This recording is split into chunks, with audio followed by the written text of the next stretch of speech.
Rangers versus Celtic, the Old Firm game. It class is the greatest game in the world. Give me some memories of it and how you compare it from your era until the present day's game. Well, I've played against Celtic on a number of occasions, and most of them I've got to say. There was one. You see, bigotry was very rife in my day, much more rife than it is now. And the reason for that is that both the clubs, Celtic and Rangers, have done a lot to stamp it out. But in my day it was rife. And I remember that we played a Glasgow Cup final, and there'd be about 90,000 people at Hampden. And it was a very close game, and it was 0-0 with about 20 minutes to go. And one of the Celtic players, the late Jimmy Cyril, who was playing the right wing, had been hurt. But in those days you had no substitutes, and they had put Jimmy Cyril on the left wing just to fill a place. But he was a passenger, he really was a passenger. And we were pressing, it could have gone either way, and I remember we got a penalty kick. And as the ball was placed on the spot, George Patterson, who was the left half, kicked it away, whereupon he was immediately sent off the field. You can imagine the crowd, the Rangers lot at one end, Celtic at the other. It was a very tense atmosphere, so the ball was replaced on the spot, and Jimmy Mallon, the centre half, he obviously had words with the referee. He was sent off. So they were virtually playing with 8 men. When order was restored, George Young scored a penalty, 1-0. Ball was recentered, we ran up the field, and Willie Payton stuck another one in, 2-0. Well, of course, the Rangers supporters sensed a humiliation. And at that minute, a supporter ran onto the field. He came from,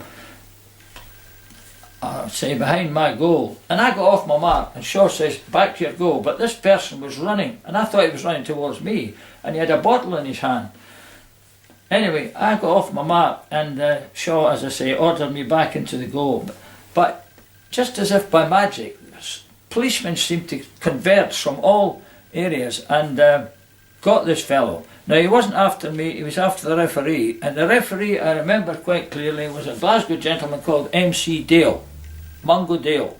Now, order was eventually restored, and it's the one and only time that I remember Mr. Struth coming down from the director's box and telling Jock Shaw to issue instructions, pass the ball about, only 10 minutes or quarter of an hour to go, keep possession to the end of the game, because the tension was so, you can just imagine the tension, it was so high, and Celtic felt that they had been very hard done. But anyway, we won the Glasgow Cup, Glasgow Charity Cup, 2-0. But that's one incident that I don't remember, that I remember, you know, happening in one of the games. Apart from that, I've always had a good rapport with Celtic players, and even when I was a Scottish manager, I mean, I had a good rapport with the Celtic players and Jock Stein. And last year, funnily enough, I was invited up by a Celtic shareholder to join him in one of the hospitality suites and watch a match. I think they were playing Kilmarnock, and I had a very good evening. And so the rivalry with Rangers and Celtic will always exist, and there's always something special about the game. I can't say what it is, but I do remember in my day when we played Celtic at Ibrox that if we won, and we had about 6 or 7 directors, it was the only time that they would come into the dressing room at the end of the match, not utter a word, but shake hands with every player and go out again. I do remember that quite vividly. And as a result, I always felt that there's something special about Rangers playing Celtic. It was a game that you had to win. And you played in a few of the New Year's Day games, I know, for him. Oh yes, I played quite a few of them, yes. I played quite a few Old Firm games. One player in particular that was a great character was a chap called Charlie Tully. He was a great player, Charlie Tully, and Celtic people will remember him with great affection. Inside forward from Ireland, and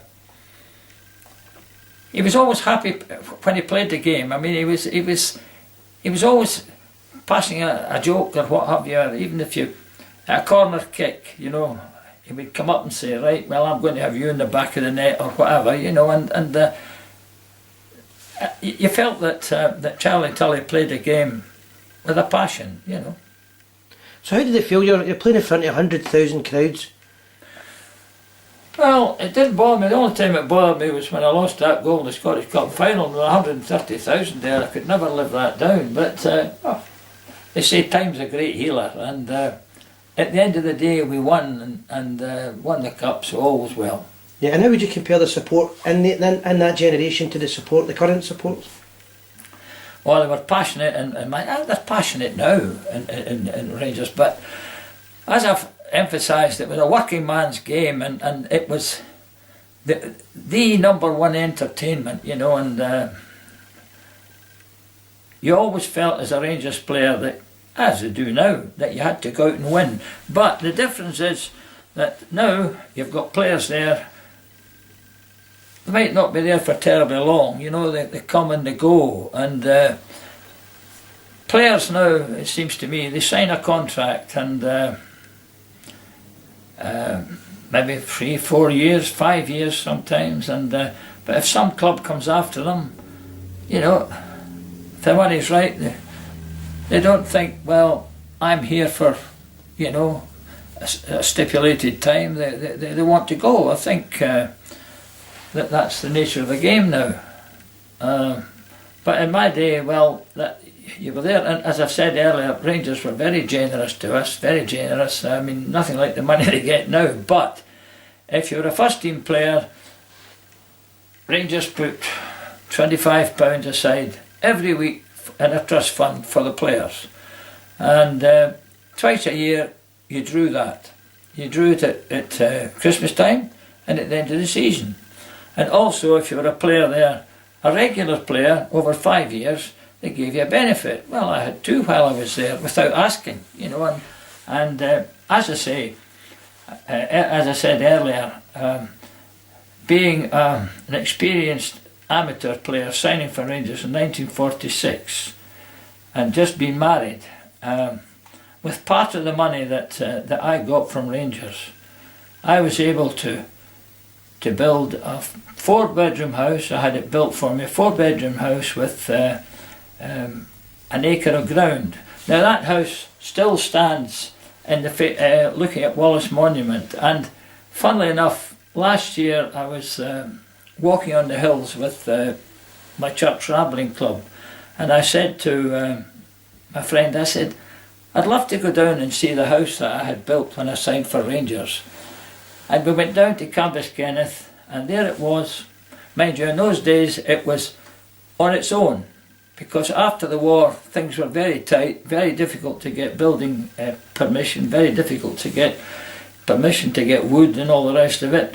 And I took my friend down, this was just last year, and there it was, standing, beautiful house, and the garden was immaculate. And I went up to the door and I rang the bell, and this gentleman came out, and I said, excuse me, but I had this house built. And then, oh, he says, are you the goalie? That's exactly what he said, are you the goalie? And he took me around the house, and it had very fond memories. And in fact, one of the memories I must tell you was that we played Dundee in a league match, and we usually travelled up there by bus, and with the same driver each time. And this was just after I had this house built for myself, and we beat Dundee 3-1. And I remember on the bus coming back, Jimmy Smith announced, now he said, on the way back we're going to diversify, and we were going to go down and roll the stone away from Brown's house. I mean, in other words, he, Yeah. you know, he thought I was a staying on, right. So anyway, so the bus diversified and came down to Cabas Kenneth.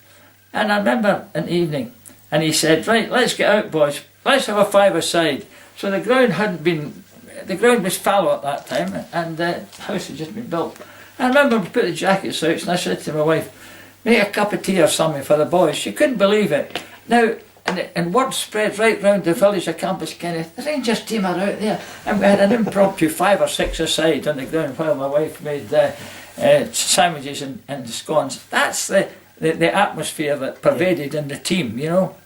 A bit of fun. And also,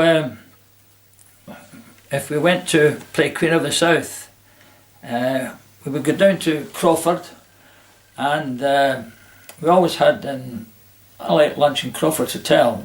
There were no motorways in these days, but the manager always made us, now you'll do the scout space for a mile and the bus will pick you up. In other words, walk 100 yards, run 100 yards, walk and run. But the beauty of it was when you went down to Dumfries in those days, the match had been sold out a month before, and you were talking about 28,000 people in Dumfries. Yeah. And they were a most matey club. You always got a great welcome there. And as I say, these are things that I recall from the past, which certainly don't happen now. At the time, who would have been your favourite player in football in general, or an idol? Oh well, I think I don't know about any individual, but I think Rangers were always a team that I looked for to, you know, for the result, as it is now, as it always is now, and I feel quite sad. Although having said that, I do believe they're in a transitional period, and Ali has had some difficulties in signing the players because of the uncertainty that pervaded in the club, and but I think that they'll come away and. Well, they may be out of Europe at the time. I've every confidence that they're going to win the domestic trophies, and I wish Ali well, and I think at the end of the day he will do well. I mean, after all, Sir Alec Ferguson, he had a sticky start when he went to Manchester United, and look what's happened there.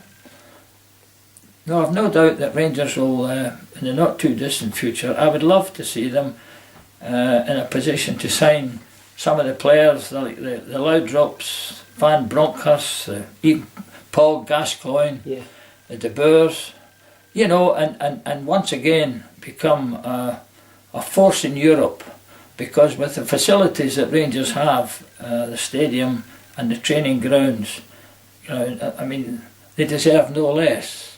Having said that, it would appear that the training ground is paying off, because they've got Boy Wild and Perry and probably some others coming along, and at the end of the day the future lies in the youth. But the problem is, I would hope that they would get on an even foot financially so that they could hold on to them. I wish them well.